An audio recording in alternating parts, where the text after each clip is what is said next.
Michel, ok, Valérie. Ce cours, Valérie voulait le dédier à sa belle-mère, la maman de Brigitte, la mamie de Fiona. So, c'est Louis Nishmat Sultana Bat Habib. Et on est aussi proche de l'année du papa, du Yartzeit du papa, qui est Raphaël Ben Meyer.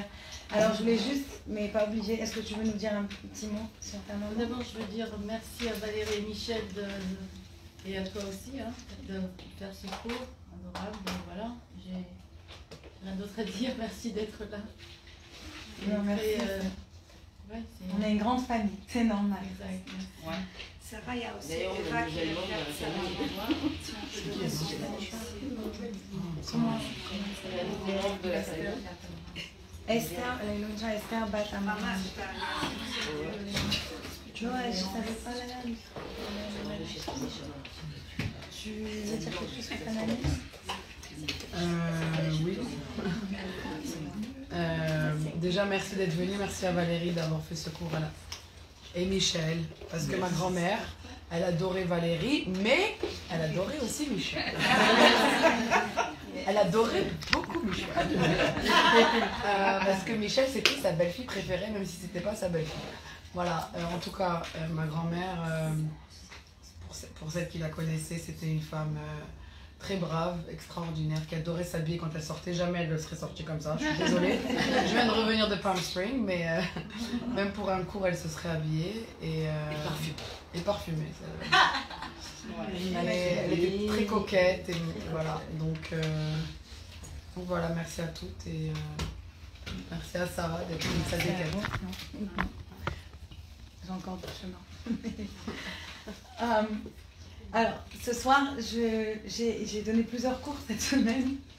J'ai dit, je ne peux pas recycler, heureusement, parce qu'elle était à mon cours de lundi.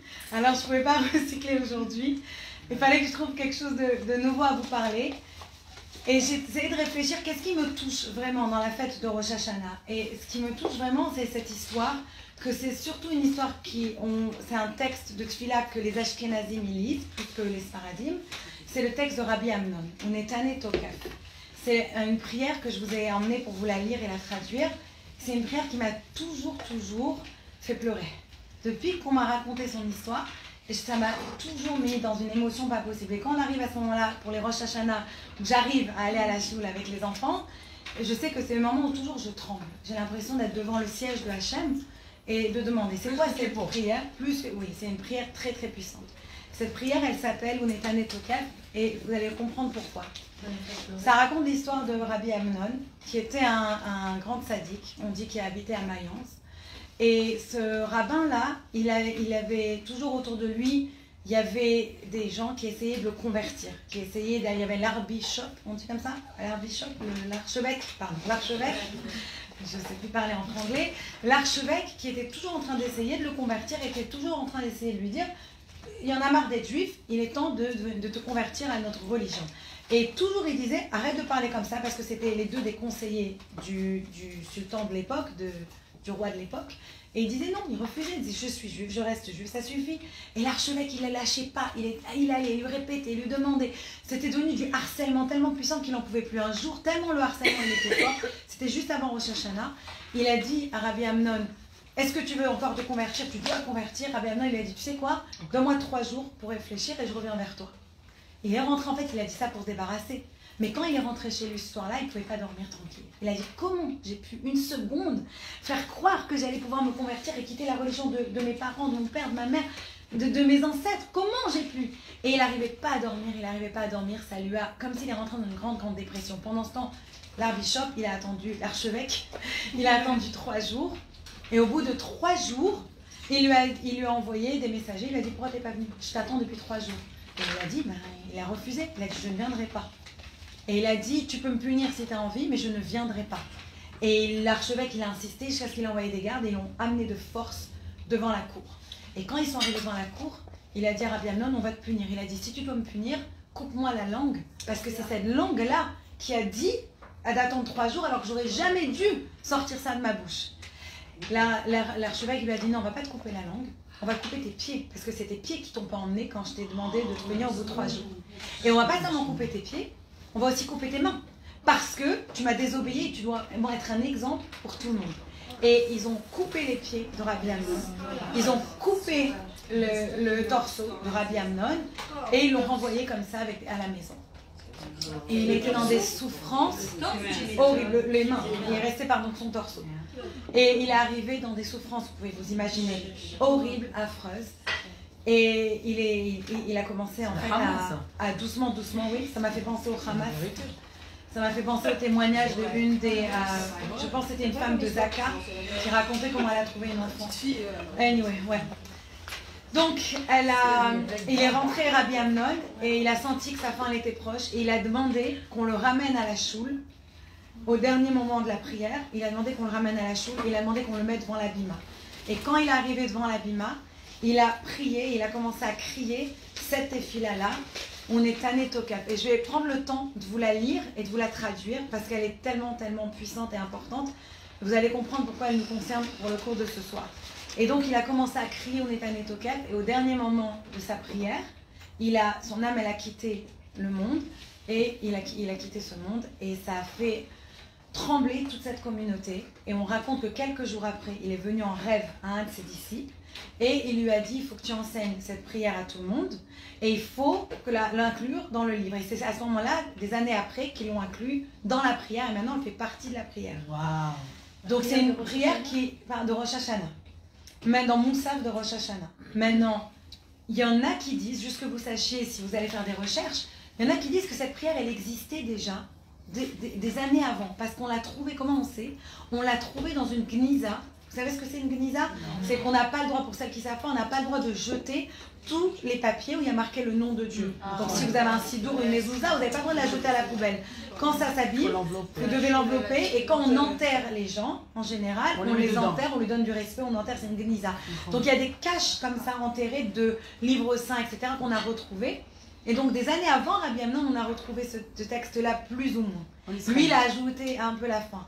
Donc il y en a qui disent qu'en fait, c'est peut-être pas lui qui l'a écrit, mais c'est lui qui l'a ramené à la vie et dans notre liturgie. Et d'autres disent que non, c'est lui qui l'a carrément inscrit. Que ce soit lui qui l'a écrit ou pas, la prière, elle est très très puissante. Je vous la lis et j'essaie de vous la traduire. Et celle qui voudrait, après, je l'ai imprimée, vous pouvez le prendre avec vous. Alors je vous la lis, je vous la traduis, vous allez voir qu'elle se termine par une phrase qu'on répète tous les jours. En fait, on ne sait même pas que ça vient de lui.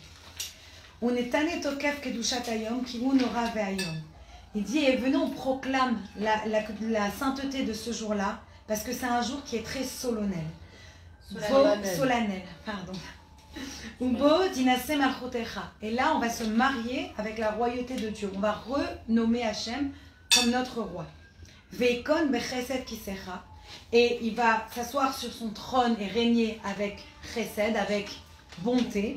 Veteshev alav be'emet, et c'est lui qui est vraiment la vérité, emet, la vraie vérité, pas subjective dans le contexte comme certains abrutis disent, la vérité comme elle est.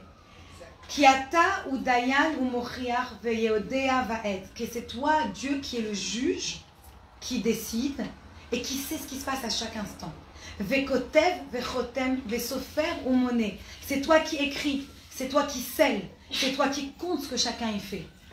Vetiskor kol hanishkachot, tu te rappelles de tout ce que chacun y oublie. Vetiftach et sefer hazichronot, c'est toi qui vas ouvrir le livre des souvenirs de ce que chacun y fait.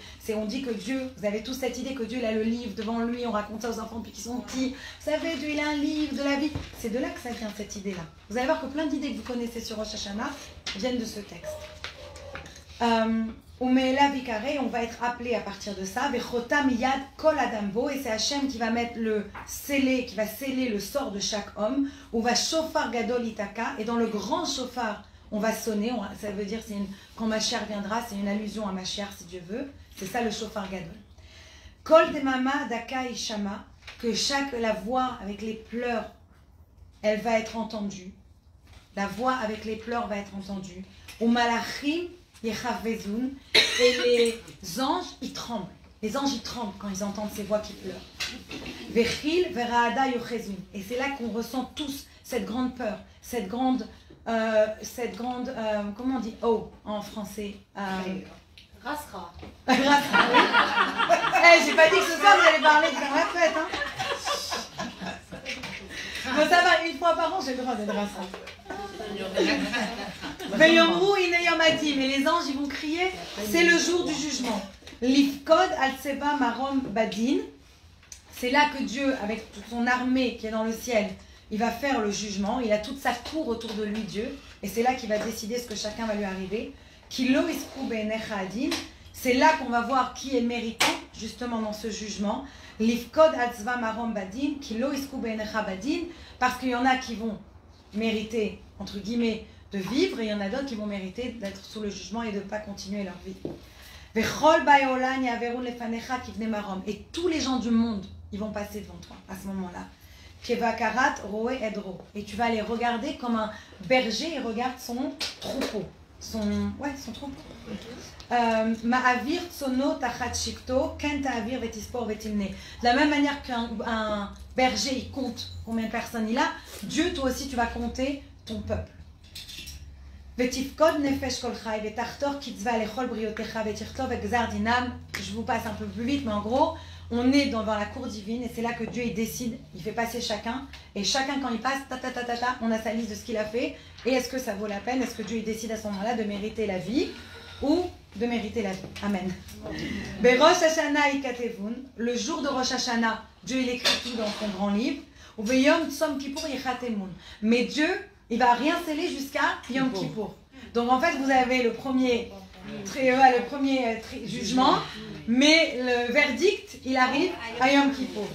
Kama yavorun, qui sait qui va passer, qui sait qui va vivre.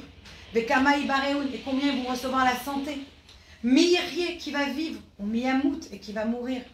Mi bekitsu, mi lo bekitsu, mi bamaim, mi baesh, mi bacherev, mi bachayav, mi baraav, mi batsama, mi barega, mi bamagefa, mi bachaneka, mi baskila. Comment, ça c'est plusieurs sortes de morts. Est-ce qu'une personne, elle va être morte en feu, ou est-ce qu'elle va être morte parce qu'on va la couper, ou est-ce qu'elle va être morte de... Il y a toutes les manières, comment une personne, pas besoin que vous traduise tout, mais toutes les manières. Malheureusement, quand je lis ça, je ne peux pas m'arrêter de penser au 7 octobre. Ouais. C'est affreux, mais ça me serre le cœur parce que je vois comment ça s'est réalisé, ce texte. Miyanoua ou Miyanoua, qui c'est qui va pouvoir se reposer et qui c'est qui va pouvoir vivre une vie turbulente cette année. Mi-Shaket ou Mi-Taref, qui va être calme, etc., ou qui va être dans le terouf, dans l'angoisse, dans le stress. Mi-Shalev ou Mi-Tiaser, Mi-Yani ou Mi-Yacher, qui va être pauvre ou qui va être riche. Mi-Chapel ou Mi-Yaroum, qui c'est qui va être, on va le rendre humble, ou qui c'est qu'on va l'élever et lui donner plus d'honneur.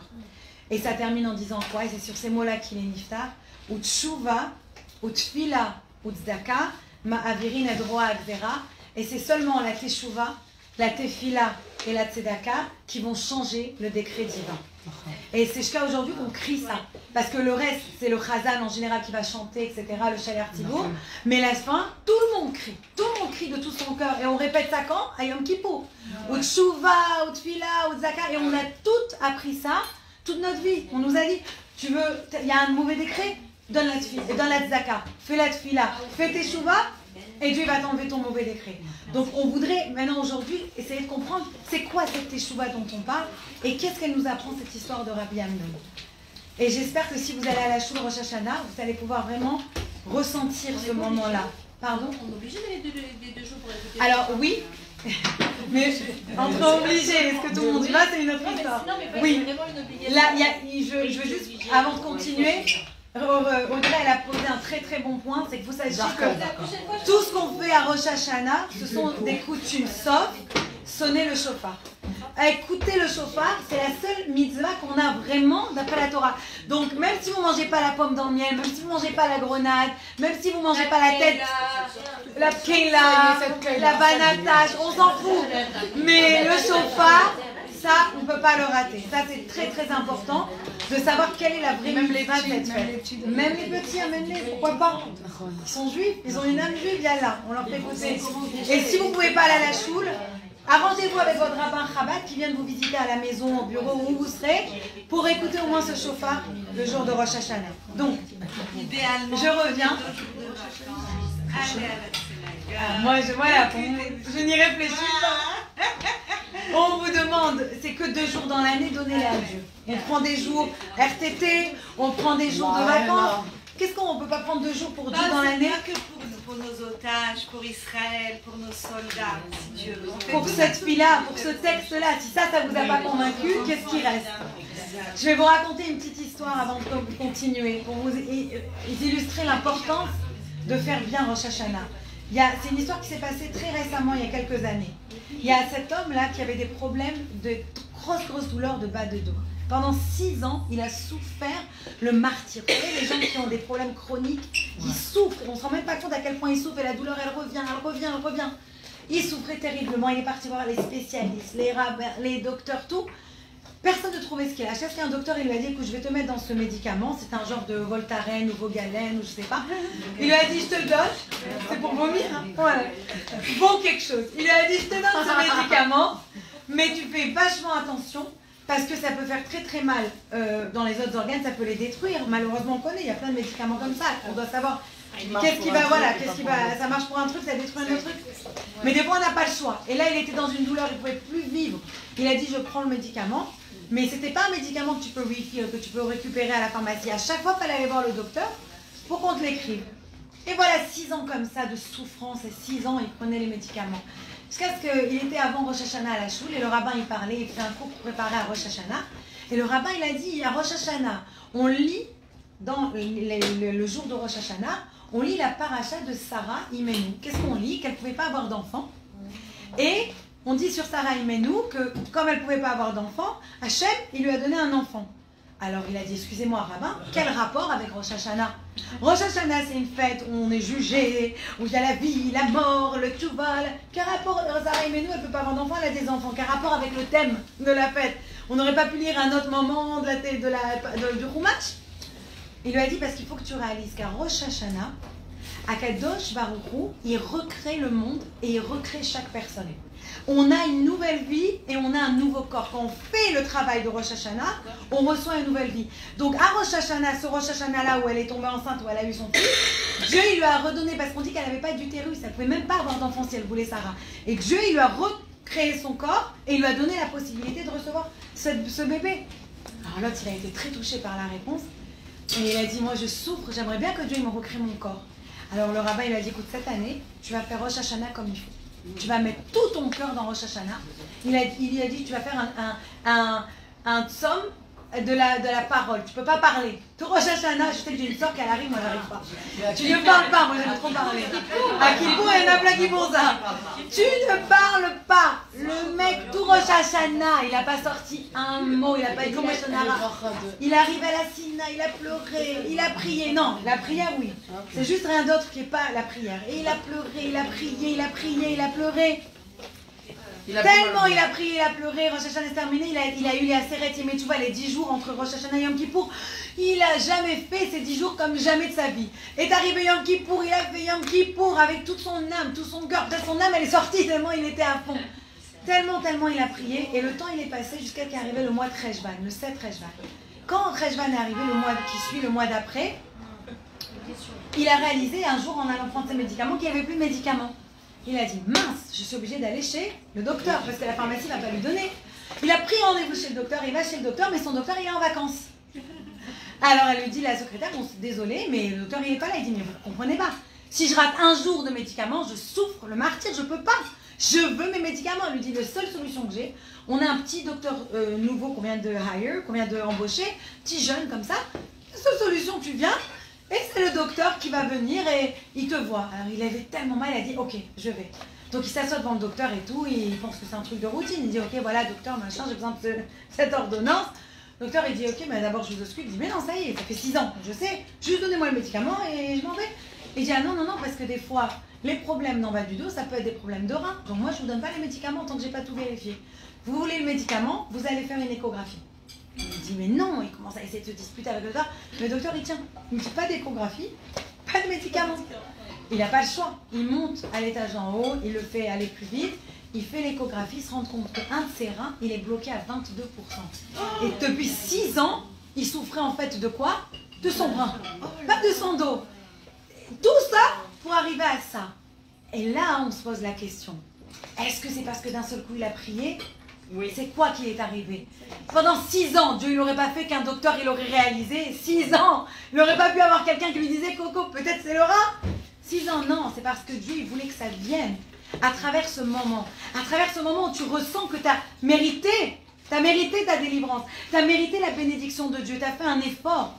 Ça doit vraiment être quelque chose que tu ressens. Tu réalises que la délivrance, elle vient de Dieu. Exactement.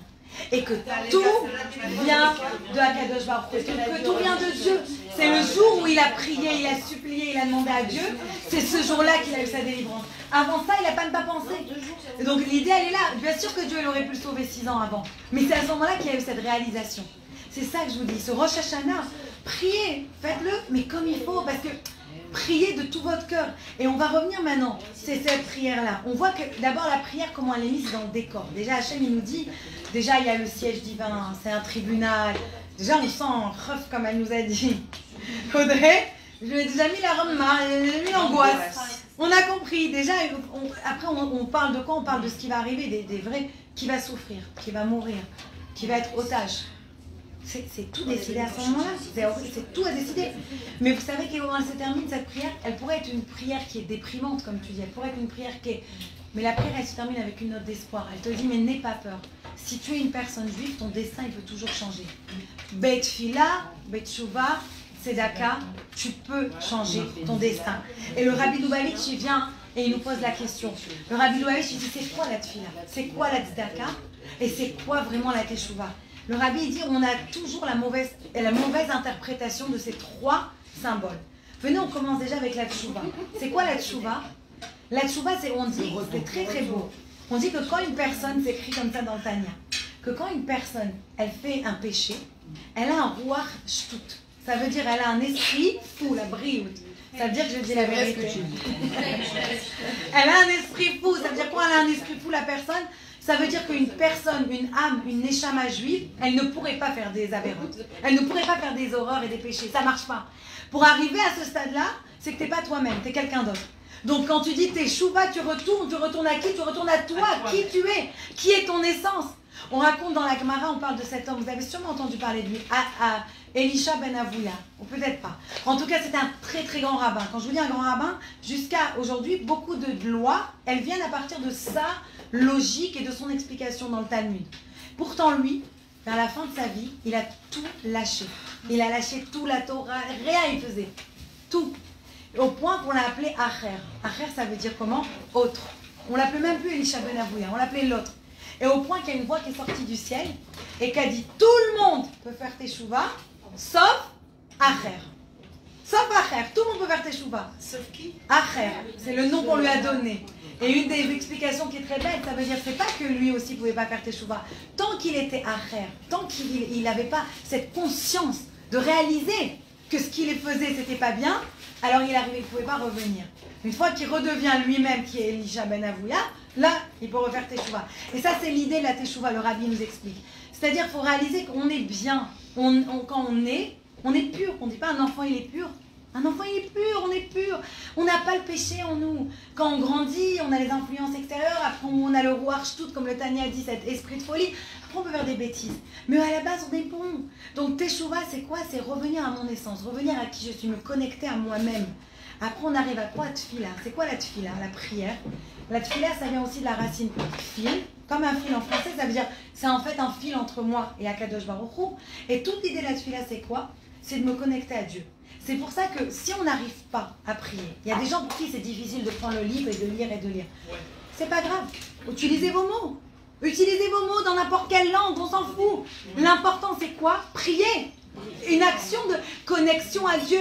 Vous savez d'où elle vient cette idée de tefila? Le mot tefila, la première fois qu'on l'entend dans le Chumash, c'est quand on parle de Bila, qui était la servante de Rachel, Bila. Et Rachel, elle n'arrivait pas à avoir d'enfant, notre mère Rachel. Elle n'arrivait pas à avoir d'enfant, qu'est-ce qu'elle a fait? Elle a donné sa servante Bila à son mari, et elle a dit, j'aurai des enfants à travers toi. Et quand Bila elle a eu un enfant, qu'est-ce qu'elle a dit Rachel? Elle a dit, Naftali Elohim Niftali, ça veut dire par cet enfant, je me connecte à toi. En fait, l'idée de Tefila, Naftali, vous entendez, c'est la même racine. Tefila, Naftali, cette idée c'est quoi? C'est connexion. Des fois, comment j'arrive à me connecter à Dieu? Par la prière, par la parole. Ça, c'est la prière. Et enfin, je passe à la tzedaka. La tzedaka, on se croit que quand on donne la tzedaka, on est tellement bon, tellement sadikim, tellement généreux. Mais pas du tout, la tzedaka c'est tzedek. Tzedek c'est quoi? C'est justice. C'est Dieu, il dit je te donne pour te donner l'opportunité de donner aux autres. C'est pour ça que je te donne. Pas pour que tu gardes. Pas pour... Sinon, tu n'as rien compris. Je te donne pour que tu redonnes, pour que tu partages. Ça, c'est la tzedaka. Ça, c'est le tzedek. C'est la justice, en fait. Et une autre idée, elle est quoi? Que Hachem, on dit qu'il fait tout ce que nous, on fait. Mon père, à chaque fois, quand on était petit, il nous faisait ça. Il nous disait, vous savez pourquoi les chevaux, ils s'énervent quand vous les mettez près d'une rivière? Ils tapent du pied, ils tapent du pied, ils tapent du pied. On disait non. Il dit parce qu'il voit un autre cheval dans l'eau, il croit qu'il lui vole son eau. Alors, il s'énerve. En fait, l'idée du ciel, elle est pareille. Tout ce qu'on fait, c'est un miroir. Donc Dieu, il nous dit, je vous donne cette mitzvah de donner aux autres, de faire tzedek, de donner la tzedaka. Et moi, je vais vous donner aussi, être sûr que toi aussi, tu as tous tes besoins. Et ça, combien de fois je l'ai vu dans ma vie? Que j'ai donné et j'avais quand même l'argent. Je dis, mais comment c'est possible? Hachem, il trouve un moyen de me rendre. Je me rappelle comment avec mes parents, on n'avait pas beaucoup d'argent, on n'était pas dans l'année. Ma mère, jamais elle disait non à quelqu'un qui vient. On lui disait, mais maman, mais calme-toi. On ne dit pas non à la tzedaka. On dit pas non à la tzedaka. Alors allez avec elle au côté, elle vous tue. Elle a un sac avec je ne sais pas combien de shekels elle donne. 1, 2, 10 shekels, mais elle donne. Elle dit jamais tu dis non. Je dis mais maman, mais elle est pas pauvre cette madame. Elle dit on ne pose pas de questions pour la tzedaka. Ma mère c'est l'extrême. Mais l'idée elle est comme ça. Maintenant, ce qui est intéressant, c'est que dans le Talmud, et je vais terminer avec cette idée-là, dans le Talmud Yerushalmi, vous savez qu'il y a deux Talmuds. Il y a le Talmud de Jérusalem et il y a le Talmud de Babylone. Parce qu'à un moment, il y a eu l'exil, et donc ils ont eu leur interprétation différente. C'est pour ça que des fois, il y a des différences entre les deux Talmuds. Dans le Talmud Yerushalmi, Rav Yitzhak, qui est un grand tzaddik, il parle aussi de cette teshuva, il parle aussi comment on change un décret divin. Vous allez voir, vous connaissez déjà tout ça. Qu'est-ce qu'il dit? Je vous dis mot à mot. Il dit quand on doit changer un décret divin, il y a quelque chose de mal qu'on sent sur notre personne, on doit donner la charité, on doit crier, on doit changer ses actions, on peut changer son nom et on peut changer d'endroit. Alors, 3, on les connaît déjà. Tchouvat, Filat, Tzedaka. Quand il dit on doit changer la charité, ok, facile, Tzedaka. Crier, c'est la prière, d'accord? On crie à Dieu, on pleure à Dieu. Et le changement d'acte, d'action, c'est Tchouva. Tu te remets en question, tu changes comment tu agis. Mais là, on nous ajoute 2 choses. On change quoi? Le prénom et on change de lieu. Vous avez sûrement entendu cette expression Meshane Makom, Meshane Mazal. Celui qui change d'endroit, il change aussi son Mazal. D'ailleurs, Mazal, c'est le seul insulte que je connais en arabe.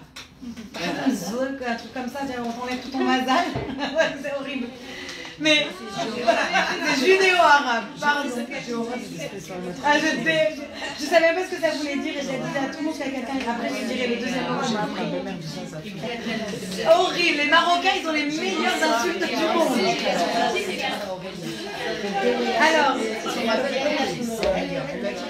Alors, je voudrais juste expliquer une petite différence. Alors, on va juste terminer sur ça, promis. Mais une petite différence, pourquoi dans la Gemara, on ajoute 2 sortes pour changer les décrets? À part Tfilah, Tchouva et Tzedaka, on ajoute aussi qu'on peut changer le prénom ou qu'on peut changer l'endroit. L'idée, elle est très profonde en fait. Elle est quand tu changes l'endroit ou tu changes le prénom, tu changes ton mazal. C'est comme cette histoire. T'es Acher ou t'es Elisha. Tu changes le mazal. Dans les autres 3 moyens de changer un décret divin, tu restes toi-même. Juste tu travailles sur toi-même. Tu travailles sur ta connexion avec Dieu dans la tefila, tu travailles sur la justice du monde quand tu donnes tzedaka, et tu travailles sur toi-même, ta personne, quand tu fais la tchouva. Alors que quand on te change ton nom ou on te change d'endroit, on te change carrément le mazal, pas la source de la personne. C'est ça la différence. Je sais que vous connaissez cette histoire, mon frère lui aussi il adore la raconter, de ce gars qui était moche comme un pou, mais moche. Tu le vois, tu pleures tellement il est moche, quoi.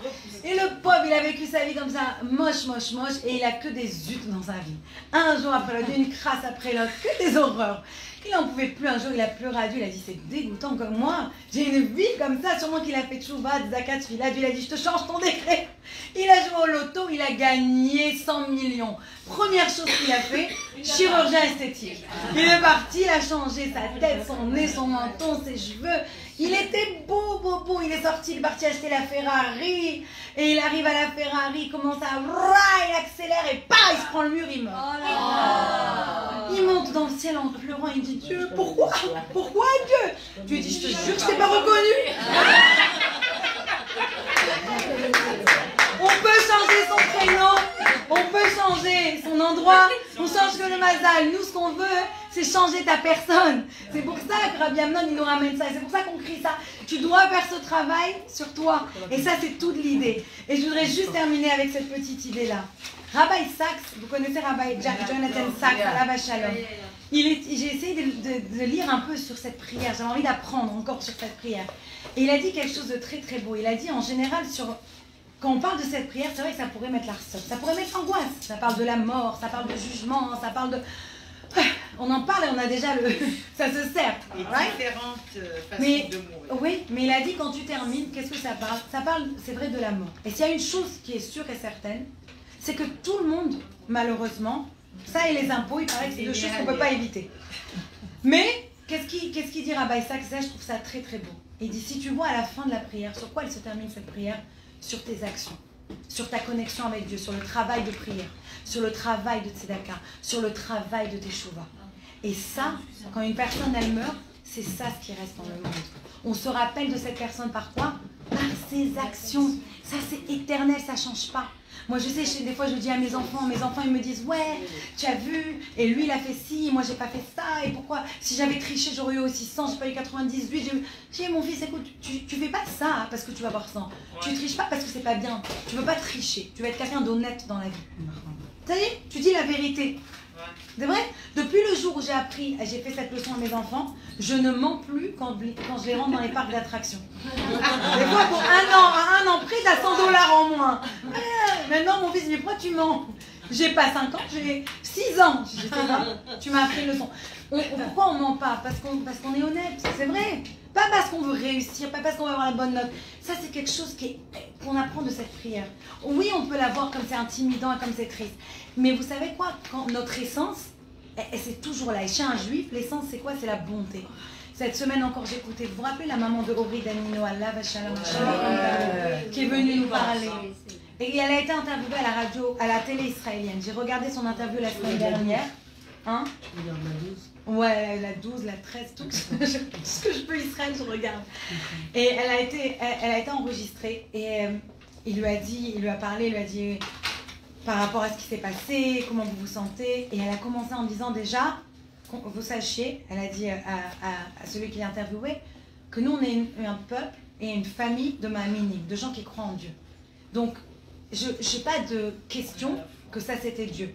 Alors il lui a dit, mais vous ne regrettez pas que votre fils, parce que tout le monde connaît l'histoire, il était sorti du festival, il s'était sauvé, sa vie, elle était sortie. Et qu'est-ce qui s'est passé? Itaï et Maya Regev et Omer Shem Tov, il les avait rencontrés ce soir-là, pas un autre soir. À la Macom, ce soir-là, ils ne les connaissaient même pas. Il les avait rencontrés et ils s'étaient échangés leur numéro. Et ils l'ont appelé en pleurant parce qu'ils étaient paniqués, ils ne savaient pas quoi faire. Il est revenu. Il les a récupérés dans sa voiture, il est reparti et c'est là qu'ils se sont fait attraper par le Hamas et le Marshema. À ce moment-là, Itaï et Maya Baruch Hashem sont sortis de captivité dans un des échanges. Omer, on ne sait pas, et Ori, il y a quelques semaines, on l'a retrouvé mort. Et donc, il lui dit à la maman, vous regrettez? Et elle a dit non. Elle a dit, vous oubliez quelque chose? Elle a dit, il a dit, vous regrettez qu'il a été obligé, quelque chose comme si on l'a forcé à revenir. Elle a dit, non, vous vous trompez. Elle a dit, mon fils, il a choisi de revenir. Parce qu'elle parle de son fils, elle disait que son fils, Ori, qui avait un bon cœur. Elle a dit, là où il allait, s'il y avait une chose qui pouvait le remarquer, c'est qu'il faisait toujours sentir la personne à côté qu'elle avait sa place. Il lui donnait sa place, il lui donnait son espoir, il lui donnait son amour. Donc en fait, d'être à côté de lui, il emmenait la lumière. Ori, la lumière, il emmenait cette lumière. Et elle a dit, c'est lui qui a choisi. Et elle a dit, s'il a choisi, c'est parce qu'il est allé. Et il savait, il connaissait dans sa tête, elle a dit, j'ai pas de doute. Vous savez que ça vient, je ne sais pas si vous savez, mais ça vient d'être révélé parce qu'il ne pouvait pas parler de ça avant. C'était un soldat dans une unité d'élite, très très très secrète. Tapez, allez sur internet maintenant. C'était interdit de dire. Pourquoi? Parce qu'ils avaient très peur que le Hamas, il le torture pour essayer de sortir des secrets de lui. Et ils ont eu 3 fois des signes de vie de ces otages-là. Et ils n'ont pas pu en parler non plus.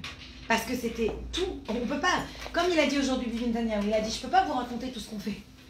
Hein? Il ne peut pas. Nous, on voit un truc de walkie-talkie qui a explosé, on se dit, waouh, on ne sait pas. Vous imaginez combien de temps ils ont... Il y en a un qui a écrit, il n'y a que les juifs pour vendre les Tokiwoki qu'ils ont explosés aux terroristes. Ils ont réussi même à leur vendre, pas seulement à les exploser. Mais on ne se rend pas compte, et je voudrais faire une pause de 1 seconde pour vous faire réfléchir à quelque chose. Elle est là, tu sais, c'est qui a donné à manger Rachel aux terroristes. Elle est Hier, a partie, fait- je l'ai hier ratée, soir, elle a Marie-Claire, fait elle a la fait. fête, là. J'aurais voulu la voir, elle est trop marrante. Elle Mais- leur a donné à manger. À manger, c'est comme ça qu'elle a sauvé sa vie. Mais je voudrais juste 1 seconde vous rentrer une petite idée dans la tête avant de terminer. C'est l'idée, elle est comme ça. Ah oui, On peut depuis 1 an, je pense que je parle pour moi, mais je pense que je parle pas que pour moi. Depuis le 7 octobre, on vit, et c'est assez déprimant ce qu'on vit.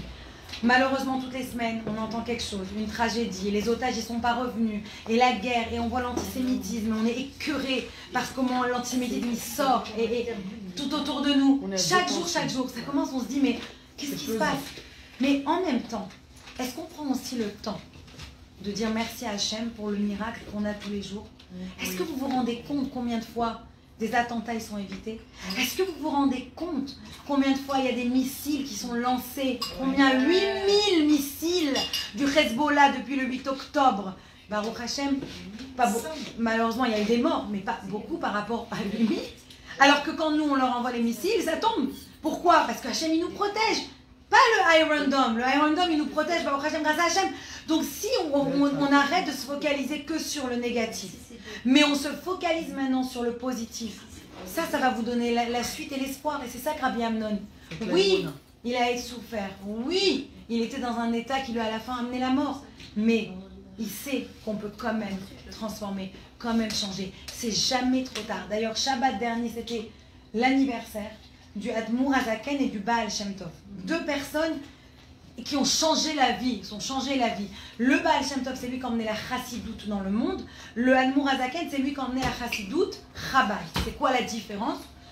Le Baal Shem Tov, il a emmené l'idée dans le monde qu'on doit avoir Avat Israël, qu'on doit aimer les uns les autres, que chacun, quand on le voit, on le regarde, on doit le juger bien, lui donner de l'amour. Le Chabad, le Admour Azaken, lui, ça a été, on se connecte au niveau intellectuel. Chabad, c'est Chochma, Bina, Da'at.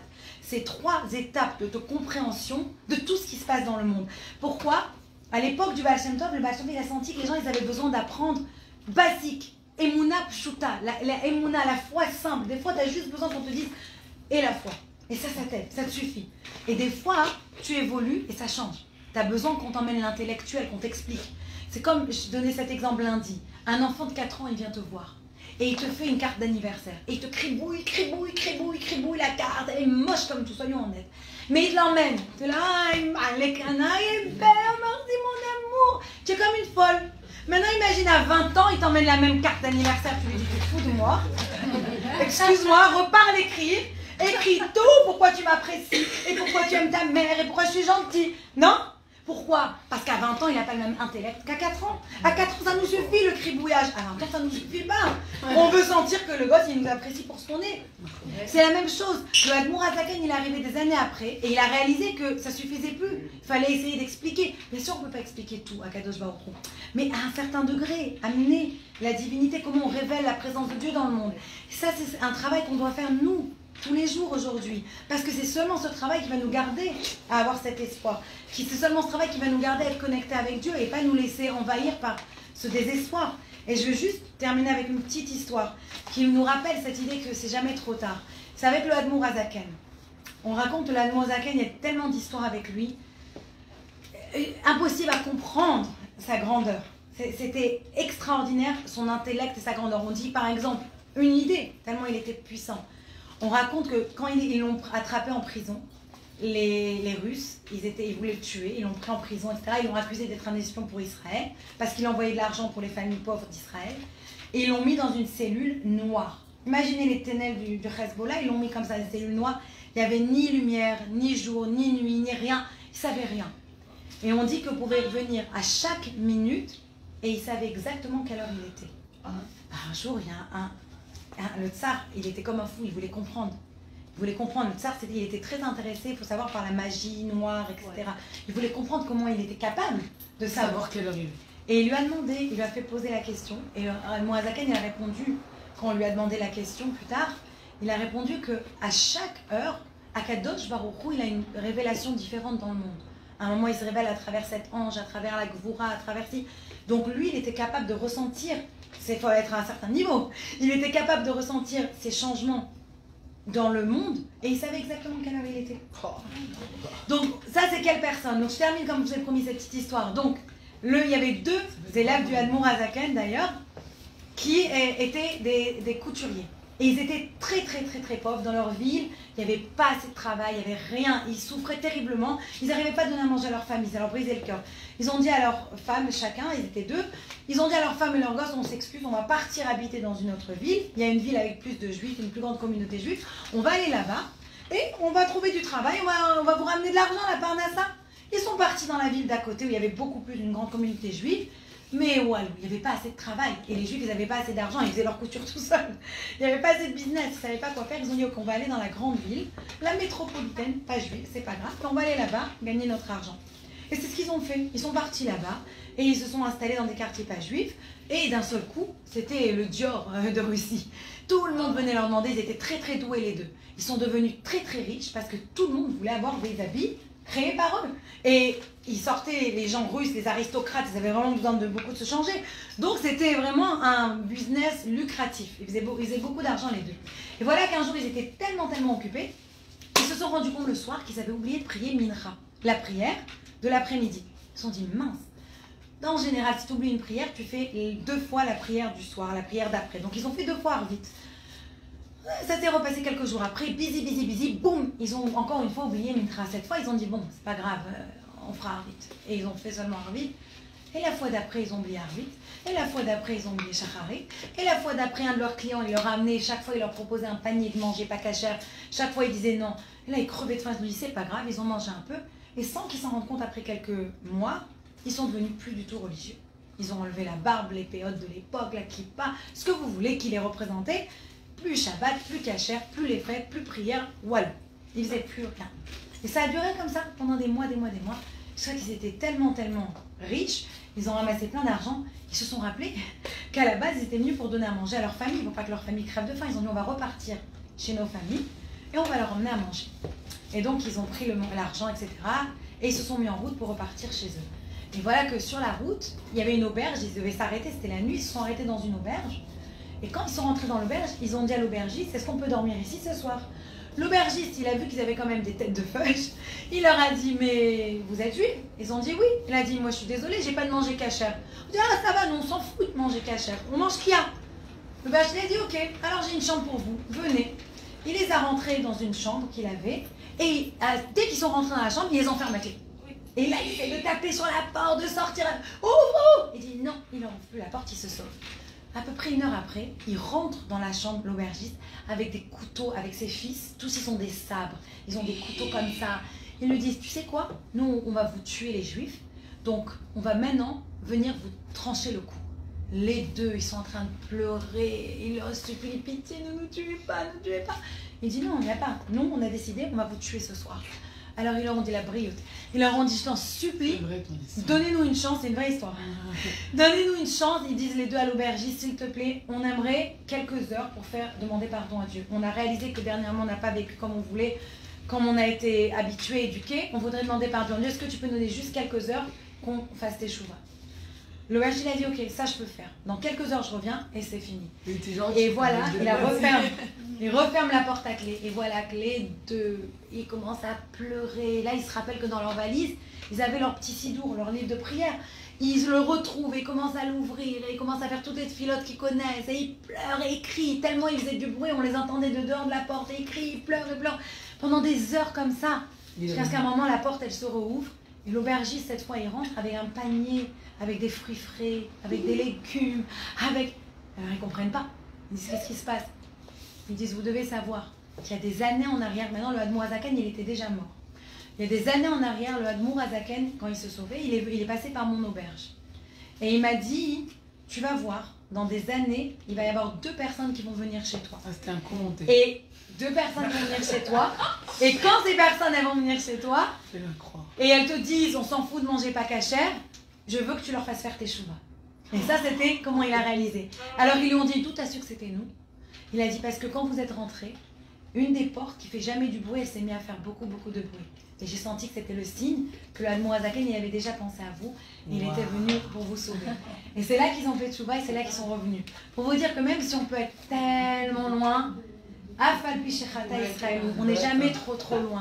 Akadosh Baruch Hu, il donne toujours une opportunité de revenir, de prier, de se connecter à lui, d'aider les autres. Et on est obligé de l'apprendre. Vous savez, j'ai fait du pilates cette semaine. Et à chaque fois, je suis très nulle comment je bouge. Elle m'a dit, la femme, il fallait avoir les épaules comme ça, mais le truc, les abdos comme ça, le pied comme ça. Je dis, elle n'arrive pas. Alors, on dit, non, mais alors moi je suis comme ça. Elle m'a dit, et je lui dis, ah, j'ai mal au cou. Elle m'a dit, bah, évidemment que tu as mal au cou. Qu'est-ce qu'elle me dit? Elle me dit, parce que le corps, ah, comme c'est fort, j'ai trouvé ça trop fort. J'ai dit, attends, il faut que je répète à ma classe. Elle m'a dit, le corps, qu'est-ce qui se passe? Quand il sent qu'il y a un muscle qui souffre, il va compenser pour enlever la douleur à l'autre muscle. Donc comme là tu sens que j'essaye de te faire travailler, elle essaye parce que ça de travailler des abdominaux, eh ben ton cou, en fait il veut aider les abdominaux, donc il compense et c'est pour ça que tu as mal là. Donc elle m'a après, bien sûr, elle te montre la bonne méthode. Et dans ma tête j'ai dit ça c'est le peuple juif. Quand il y en a un qui souffre, tant qu'il y a encore un seul otage à Gaza, on est tous otages. Alors cette année, si Dieu veut, quand vous allez faire les prières, imprimez chabad.org/hostages, la liste des otages. Prenez-la avec vous, priez, donnez la tzedaka pour eux.